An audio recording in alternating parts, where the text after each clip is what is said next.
Ceci est un livre audio autogénéré par Google. Questions contemporaines. Collection dirigée par B. Péquignot, Desroland et Jean-Paul Chagnolot. Chômage, exclusion, globalisation. Jamais les questions contemporaines n'ont été aussi nombreuses et aussi complexes à appréhender. Le pari de la collection Questions contemporaines est d'offrir un espace de réflexion et de débat à tous ceux, chercheurs, militants ou praticiens, qui osent penser autrement, exprimer des idées neuves et ouvrir de nouvelles pistes à la réflexion collective. Dernière parution. Louise Fine, Négociations et crimes en col blanc, immunité réciproque, 2013. Rana Barakatissa, Antoine Mata, Femme Pub, 2013. Gilali Benamrane, Le marché bancaire hors contrôle. Urgence d'un pôle financier public et associatif sous contrôle citoyen, 2013. Pierre Groux, Cohorde, L'obscurantisme de l'argent, fléau du XXIe siècle. Jalons pour un nouvel esprit des Lumières, 2013. Mérimée, Sortir de la crise ensemble en moins d'un an, 2013. Béatrice Grandoordy, La femme fatale. Ses origines et sa parentèle dans la modernité, 2013. Fred Dervin, La meilleure éducation au monde? Contre-enquête sur la Finlande, 2013. Claude-Louis Moreau, Réinvestir le politique, 2013. Hélène Baumer, Plaidoyer pour l'enseignement des pratiques alimentaires, 2013. Tony Ferry et Dragan Berkic, La condition pénitentiaire. Essai sur le traitement corporel de la délinquance, 2013. Collectif Nous Autres, quelle action publique face au racisme? Une recherche-action dans le Nord-Pas-de-Calais, 2013. Mostafa Benfares, Altérité, responsabilité et questions identitaires. Le cas du Québec, 2013. Citation. La vraie forme de l'intelligence, c'est de comprendre qu'on n'a pas encore compris et de faire le nécessaire pour comprendre quand même. Il n'y a pas de hiérarchie de quelque chose de si subtil que l'intelligence, qui est multidimensionnelle. Albert Jacquard. Dédicace. À Cécile et Anne. À nos enfants. Introduction. Ce livre se propose d'examiner d'une manière critique mais sans sectarisme notre système éducatif pour tenter de répondre à la question suivante: comment le rendre plus réaliste et moins élitiste? Sans doute ne partons-nous pas de rien. Bien des efforts ont déjà été faits pour tenter de rapprocher les études de la vie concrète et réduire les effets négatifs de la compétition et de la sélection. Quand ne s'y ajoute pas l'inégalité des conditions sociales.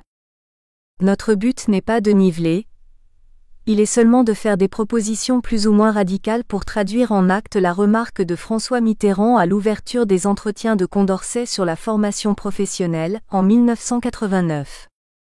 Il n'y a pas de hiérarchie.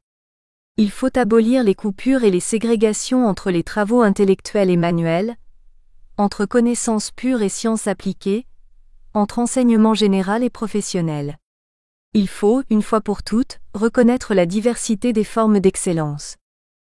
Remarque que nous appliquerons à l'examen de notre système éducatif pour voir de quelle manière il répond ou pas à la mise en valeur des talents, aux aptitudes de chacun et des différentes formes d'intelligence. Partant du principe qu'il y a bien de l'excellence dans tous les métiers utiles à la marche d'un pays et dans les études et les formations qui y préparent. Cette clarification faite, nous sommes de ceux qui saluent la volonté de François Hollande et de son gouvernement d'avoir mis au cœur de leur programme la priorité éducative de l'école et de l'emploi des jeunes en permettant en particulier aux anciens de rester pour les former. Volonté sur laquelle nous reviendrons dans ces pages pour dire en quoi, de notre point de vue, la refondation de notre système éducatif secondaire et des universités devrait aller plus loin. Nous y reviendrons apportant chacun notre témoignage et nos propositions suite à notre propre expérience au sein du système éducatif. L'un dans la première partie comme ancien proviseur de l'enseignement professionnel, l'autre dans la deuxième comme directeur de l'IUT de Saint-Denis. Première partie. État des lieux et nouvelles perspectives. Le système éducatif sous Nicolas Sarkozy. Un État qui s'adresse à tous les responsables de l'école, aux parents et aux élèves qui y sont encore ou qui viennent d'en sortir. Avec des questions qui nous interpellent à chaque rentrée scolaire avec l'espoir de se trouver face à un véritable service public libéré de la gestion d'effectifs tentaculaires, des lenteurs administratives et des freins corporatifs. Un service public dont les points d'appui devraient être efficacité et inventivité.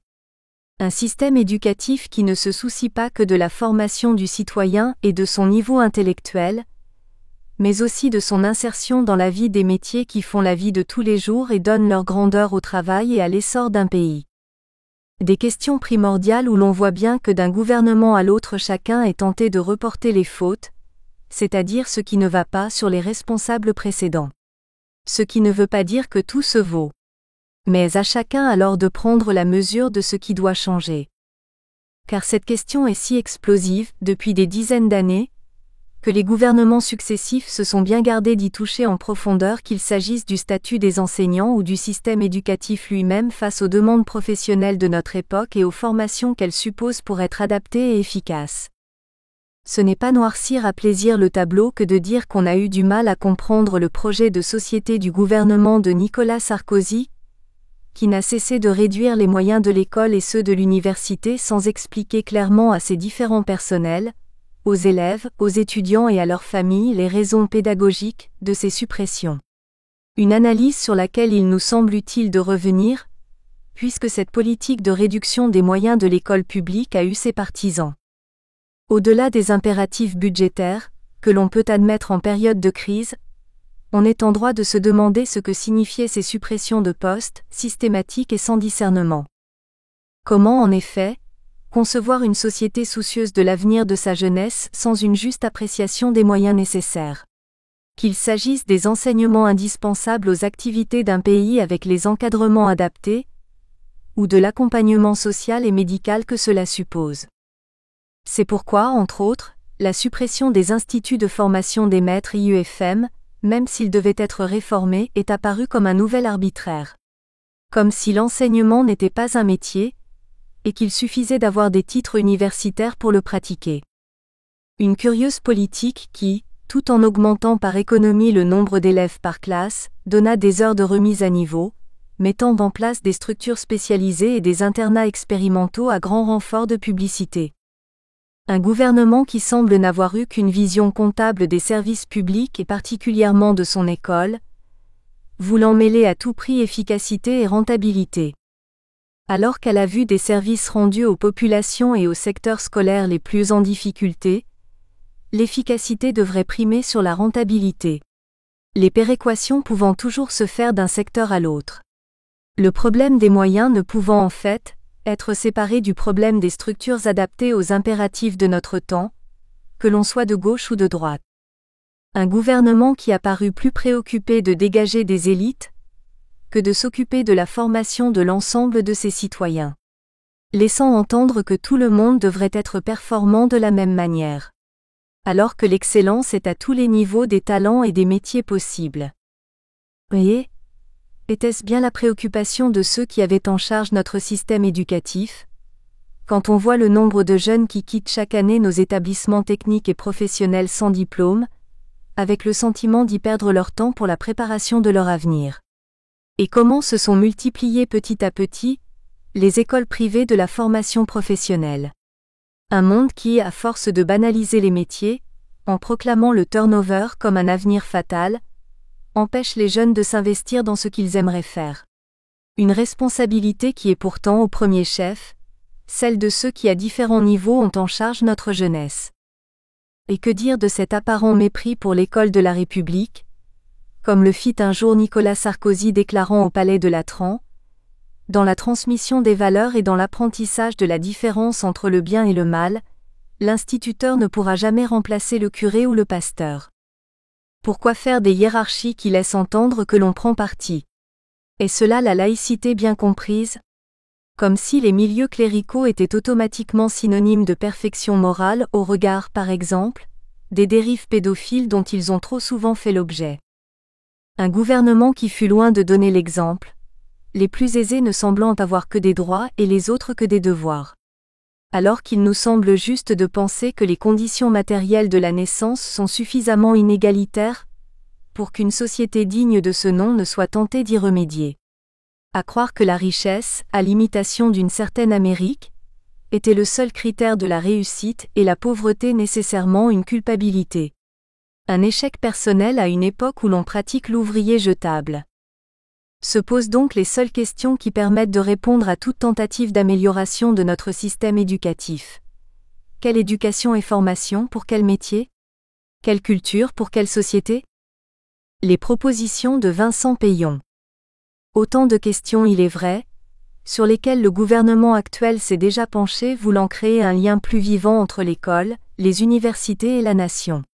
Mais les réponses proposées restent encore, selon nous, insuffisantes face aux changements que nous attendons concernant la mise en œuvre d'un système éducatif plus réaliste et moins élitiste. Les questions sur lesquelles Vincent Peillon et Georges-Paul Langevin se sont engagés aux côtés du président de la République, et dont nous souhaitons rappeler ici les orientations, à savoir la nécessité d'assurer de nouveau les bases de l'éducation de la maternelle à la fin du primaire, la scolarisation des moins de 3 ans dans la mesure du possible, le rééquilibrage de la semaine scolaire et de ses rythmes, la limite des redoublements, les devoirs faits à l'école, la fin des notes sanctions, utilisation renforcée des moyens du numérique dans les méthodes d'enseignement, la revalorisation des lycées professionnels en passant d'une orientation trop souvent subie à une orientation choisie, avec la reprise en main des élèves qui décrochent, l'encouragement à plus de mobilité dans la carrière des enseignants et l'acceptation, dans certains cas, de prendre en charge d'autres matières.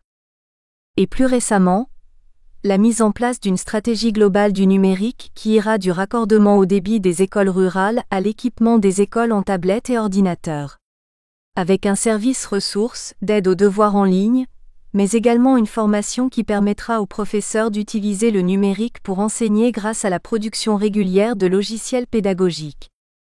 Des engagements, on le voit, qui sont pris en affirmant la nécessité de redonner à nos écoles les moyens qui lui ont été enlevés et de rétablir la formation des professeurs par la création d'une école supérieure du professorat et de l'éducation.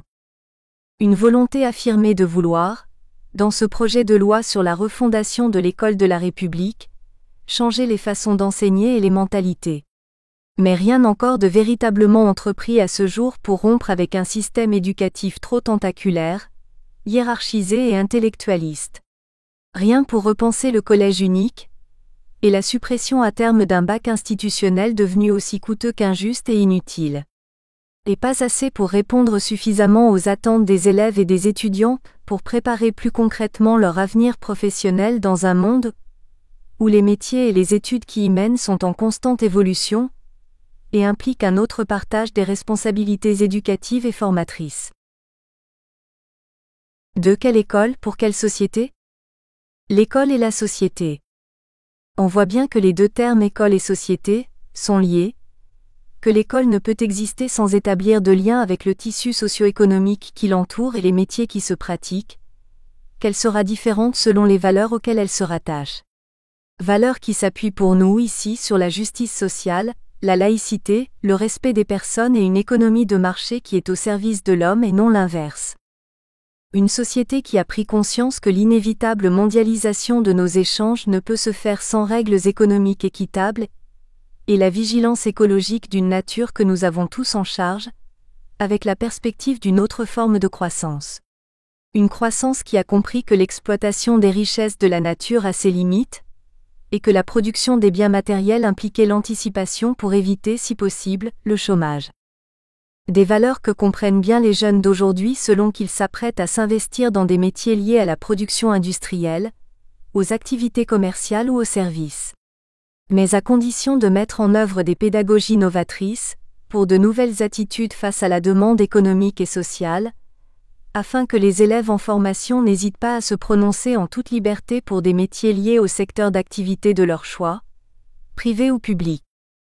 Ce qui suppose de la part de tous les acteurs du système éducatif, à l'intérieur comme à l'extérieur de l'école, une réflexion constante sur la manière de former les élèves afin de leur donner le maximum de chances pour la réussite de leur vie personnelle et professionnelle. En présentant les métiers comme un prolongement de soi-même, de ses propres talents et aptitudes. Des métiers qui parlent de la vie concrète. Une expérience que j'ai faite pour ma part, une première fois comme professeur d'enseignement général dans les collèges d'enseignement technique, CET, et les lycées professionnels, LEP, pour le plaisir de participer à l'ouverture culturelle et à la formation professionnelle de filles et de garçons dont je me suis toujours souvenu d'avoir eu l'âge. Un métier, j'en profite pour le dire, qui implique beaucoup d'engagement personnel et dont les heures de classe sont des heures de prise de parole, on pourrait dire parfois de pouvoir, avec un public d'élèves qui n'est pas toujours consentant et qu'il faut cependant garder attentif et enseigner.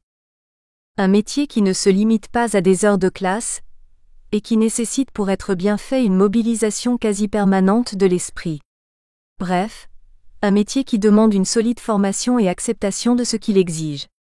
Un métier qui ne doit pas hésiter à se remettre en question, au fur et à mesure de l'évolution de la société et des impératifs pédagogiques qui s'imposent à lui. Puis une deuxième fois, comme proviseur, après un détachement de 4 ans pour faire de la formation en milieu adulte. Je voulais voir, sollicitant cette responsabilité de direction, dans quelle mesure on pouvait échapper aux rigidités d'une éducation nationale tentaculaire et bureaucratique en s'appuyant sur une collectivité scolaire plus autonome, les élèves et tous les personnels compris, où le plaisir de faire ensemble, dans le respect de la place de chacun, pouvait être une des clés de la réussite.